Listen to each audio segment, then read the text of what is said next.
Grace to you and peace from God who is, who was, and who is to come. Amen. So Jesus is traveling from one place to another. It doesn't really matter where or why. But they stop and they take a rest in this village, which is home to two sisters, Mary and Martha. Now, we, the reader, happen to know that from John's gospel, Jesus is already good friends with this family. We know that because Mary and Martha are sisters to Lazarus. Lazarus is the guy who, when he died, Jesus wept for him outside of his tomb. Well, he then went on to raise him up from the dead. But we know that this is a very close, they're very close friends. And so it's not surprising then that Martha invites them into their home, because women wouldn't normally talk to a male that they didn't already know. Martha invites them in, and because she's the host, she busies herself preparing the refreshments. Meanwhile, her sister Mary goes and plops herself down at Jesus' feet. And I can only imagine her staring intently and listening with all her might as Jesus talks with the disciples and the other men in the room. Now, we don't really pick up on this as 21st century people but in that culture at that time, if you were to invite somebody into your home, it's the responsibility of the entire household to help make sure that the guests are entertained, fed, taken care of. But that's not what is happening in our story. Martha's doing all the work. Mary is just sitting and listening. And it sounds a little strange to us. Now, I have to say, most of the times that when I have heard this lesson being preached on, and when I myself have preached on it, I've tended to focus on Martha's faux pas, right? Martha is the host, yet she complains to Jesus, the guest, about Mary's lack of help. It's kind of like if we were to just read Luke's gospel, it would seem incredibly strange. But when we take into account the backstory that we get in John's gospel, we know that Martha and Mary look to Jesus almost like a brother.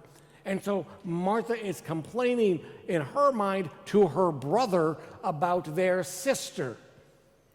Because what's Mary doing? Verse 39, Mary sat at the Lord's feet and listened to what he was saying. Now, this is kind of strange as well. Mary wants to learn more about what Jesus is teaching. She wants to better understand Jesus' message.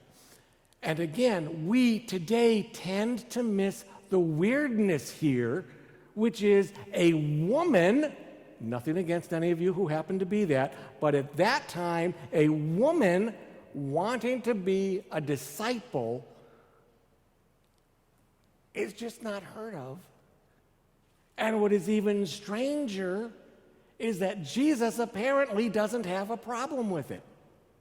Now, that's not to say that Martha didn't want to get to know more about Jesus' message. It's not to say that Martha didn't want to deepen her faith. Yet Martha was serving Jesus, literally as well as figuratively. She was not only making the meal for Jesus and his crew, but in the act of doing that, she was getting to know Jesus through her service. And that's basically how Jesus responds to Martha. So we have in this passage an almost cutting-edge theological position that women want to be disciples. They want to be the ones like the men who learn. They want to be the ones like the men who deepen their faith. And Jesus is absolutely fine with that. But what struck me for the first time as I was reading this lesson for today is simply that all of us are able to get to know Jesus in different ways different points throughout our lives. And we serve Jesus in different ways at different points throughout our lives. There's nothing wrong with either Martha or Mary's approach. Some of us are more like Martha. We've got to do something. You know, a few weeks ago we had that mission crew that went up to Maine that helped to rehab some folks. They put a a wheelchair ramp on someone's home who couldn't afford to have that. Excuse me. Our youth just got back last week from being down in North Carolina, where they helped to clean up some of the storm-ravaged areas from hurricanes. How many of you here, you don't have to show me your hands, but how many of you worked at worked at the VBS or helped with the Mardi Gras or whatever other event that we've had here at Trinity over the last 12 months? You know, right now we've got 14 folks down in Guatemala. They just finished up being a week's worth of ministry there, helping to spread the gospel, just giving and loving the kids who are there at Hope Academy and at the orphanage that Pastor Jen has down there. And of course, I haven't even mentioned, you know, the sewing group, the prayer shawl ministry, the work that Property Committee does, or the things that Fellowship or Social Ministry or Intercessory Prayer Group or the other, 250,000 different little groups that we have here at Trinity who do things throughout the year, all of which are valid ways of serving Christ and of deepening our faith. Some of us, though, we're more like Mary. We're better at those quiet times. We grow in our faith, we serve by learning. Sunday morning classes, the Wednesday Connect program. During the school year, we've got Tuesday morning men's Bible study, Thursday lead pastor's Bible study, Wednesday morning women's Bible study. We've got a whole bunch of other educational experiences you can find listed in the Trinity Today or in the newsletter or on our website. You just have to do a little bit of work and actually read those things. But it's not just any one of those ways.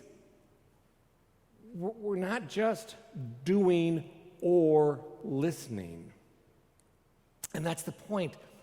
That's the point I'm trying to make. That's what I got out of our lesson for today, is that there's not one right way to get to know Jesus. We get to know Jesus by doing, by serving.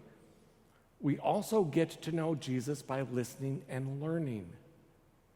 And we're not just one way for our entire lives. We might be better at one more so than the other, but given the circumstances of our life, we might be called to do the other. So, sisters and brothers, what I'm trying to say is, right now, not the way that you used to do it, not the way that you think you're going to do it, but right now, examine your life and determine how you can come to better know Christ by doing or by listening. And then, whichever one it is, please go and do it. Amen.